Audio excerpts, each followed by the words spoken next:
JBN keep you informed. I'm Michelle Jones. Hi guys. Before we go into the news, please remember to like, subscribe, leave a comment, and to share the news with someone today. Now on to the news. 7 shot, 3 fatally at West Morland bar. 7 people were shot, 3 fatally at a bar in West Morland on Wednesday morning. The deceased men have been identified as shop owner Everett Rome, Kemar Smith, otherwise called Beanie, and Andre MacDonald, both of Gully Banks, Savlamar in the parish. The reports from the police are that all 7 victims were patrons at Pixie Dust Bar. While there, a white Toyota Axo motor car allegedly drove up and stopped. 2 men reportedly later alighted from the vehicle, armed with handguns, and opened gunfire in the direction of the patrons, who scampered in different directions. When the shooting subsided, Rowe was seen outside on the ground with gunshot wounds to the upper body. Smith was also found with gunshot wounds to the upper body, while MacDonald was found with gunshot wounds to the head and upper body. Both Smith and MacDonald were found inside the bar. A female victim later discovered that she received a gunshot wound to the left thigh and a graze to her right side. Another injured man got shot in his right arm, while another received shots to his neck and abdomen. All 7 victims were transported to the Savlamar Public General Hospital. MacDonald and Smith were pronounced dead on arrival, while Rose succumbed to his injuries whilst undergoing treatment.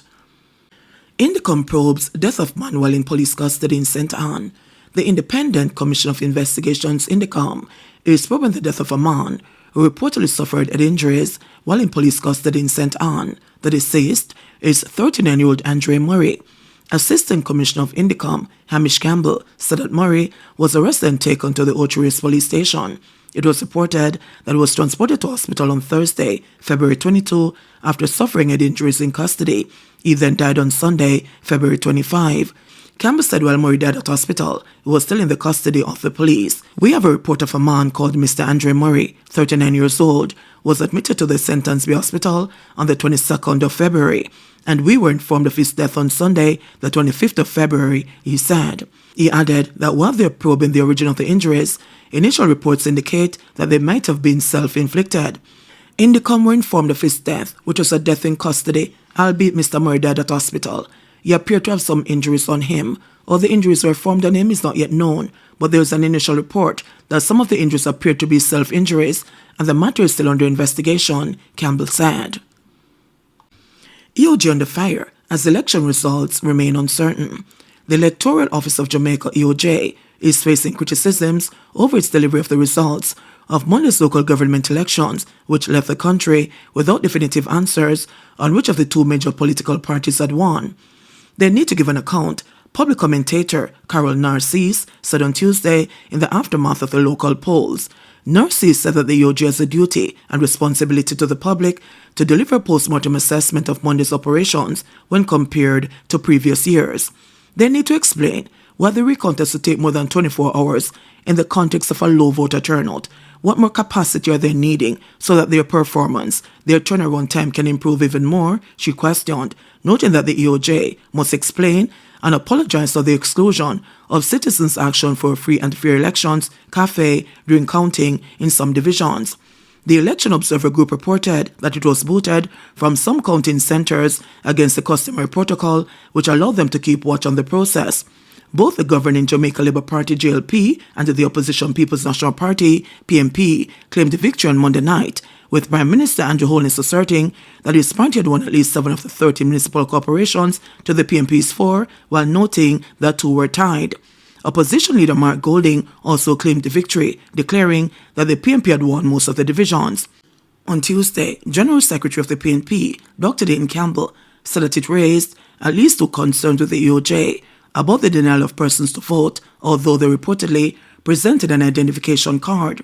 He said that in these instances, the voters showed up at respective polling divisions at which they had voted over the years, but they were told that their names were on another list in a different division and constituency.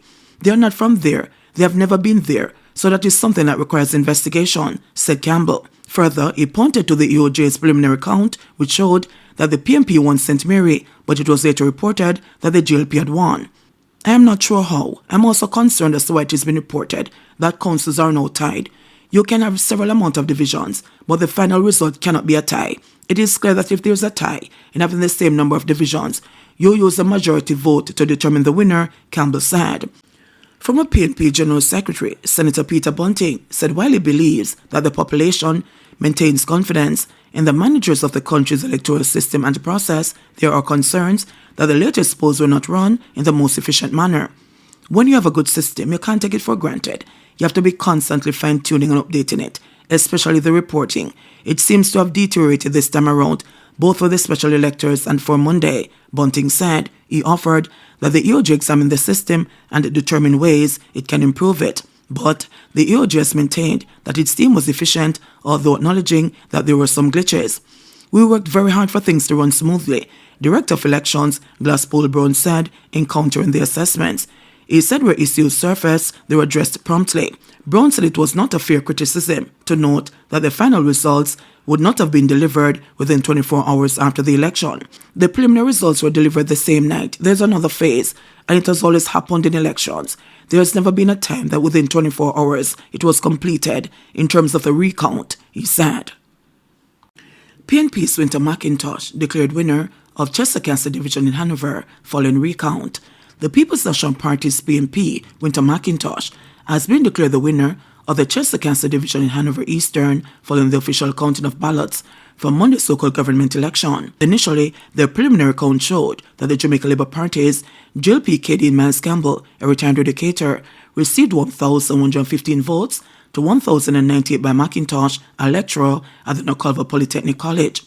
A final count of the 27 boxes was conducted by returning officer Ermina Butner and her team at the Sandy Bay Community Centre on Tuesday, which showed that Macintosh received a tally of 1,195 votes to Miles Campbell's 1,014. Macintosh was therefore declared winner of the division. The result would mean that if there's no further change, following the other recounts in the parish, the PNP would have won all 7 divisions in the Hanover Municipal Corporation, 4 in Hanover Western and 3 in Hanover Eastern, giving that party full control of the local authority. Attorney annoys security guard with repetitive questions during Colmore trial. A security guard who was stationed at an apartment complex in St. Andrew, where Omar Colmore lived with his wife, Simone Campbell Colmore, in January 2018, endured frustrating cross-examination from attorney at law Ernest Davis on Tuesday. Simone, 32, and the taxi operator Winston Walters, 36, were shot dead about 4 p.m. on January 2, 2018, just outside the apartment complex on Stanley Terrace in Red Hills, where Simone lived with Colmore. The husband was soon after arrested in connection with the murders. He is now on trial in the Home Circuit Court in Kingston, along with Shaquille Edwards, Michael Adams, and Dwayne Pink. Davis is providing legal representation for Pink, the security guard, who is a witness in the case, huffed and puffed as he pondered whether to respond to Davis, who posed the same questions repeatedly to the witness even after receiving responses. None of the responses seemed pleasing enough for Davis, who was sternly encouraged by Judge Leighton Pusey to move on to other questions. The guard testified recently that in the wee hours of the fateful day, when Simone and Walters were killed, he spotted a suspicious man sleeping in a light blue motor vehicle that was parked adjacent to a parking spot belonging to the Colmores. He alleged that the man who was sleeping in the car turned out to be one of the shooters in the murders. He said he discovered the vehicle with the man inside while doing a foot patrol of the complex around 3 a.m. on January 2, 2018. Since the vehicle appeared suspicious to him, he went to inspect it and said he tried to awaken the man sleeping inside, but to no avail. According to him, the man woke up slightly, but hastily went back to sleep. The guard then said the man eventually emerged from the vehicle and approached Colmore's residence and was let in. He shared that when he checked the logbook of vehicles moving in and out, he realized that the person has been logged as being a visitor of Colmore. He shared that when his shift ended on January 2, 2018, he went home, and in the evening, he was reportedly summoned back to the apartment complex by a superior. When he arrived, he said there were a lot of people on the scene. He said he viewed footage from a closed-circuit television camera system which showed a taxi that had turned into the driveway of the complex being approached by 4 men on motorcycles. 2 of the men pumped bullets into the taxi, killing Simone and Walters. The security guard said that he identified one of the shooters as being the same man who was sleeping in the car earlier that day. Government rejects asylum applications for 37 Asian migrants. Founder of human rights group Freedom Imaginaries, Attorney Melina Lane, has confirmed that the government has rejected the asylum applications of 37 Asian refugees who arrived on the island last year. The group arrived in Jamaica by boat in July and subsequently applied for asylum. Mr. Lane said the Haitians were handed the rejection letters about 9 p.m. Tuesday. We were on site with the Haitians when immigration officers came to hand deliver decision letters. It was 2 immigration officials from the Passport Immigration and Citizenship Agency, and they came with an interpreter. As you know, the letters in every single case, the applications were rejected. And so right now, the Haitians can either decide to, leave the decision as is or to appeal to the Minister of National Security pursuant to the refugee policy.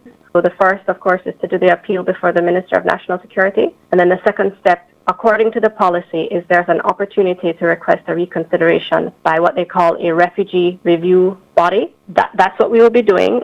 We are concerned about, of course, due process issues in how this decision was made because the Haitians did not have an opportunity to be heard by the eligibility committee that was convened to consider their application. We have in the past expressed concern and try to emphasize the importance that the Haitians be heard and interviewed and by the eligibility committee, but obviously that did not take place. As you know, as their attorney at law, I was not able to participate in the deliberations of the eligibility committee or to even present submissions. JBN will keep you informed. Please remember to subscribe, like, share, leave us a comment, and click the notification bell to receive our daily news items.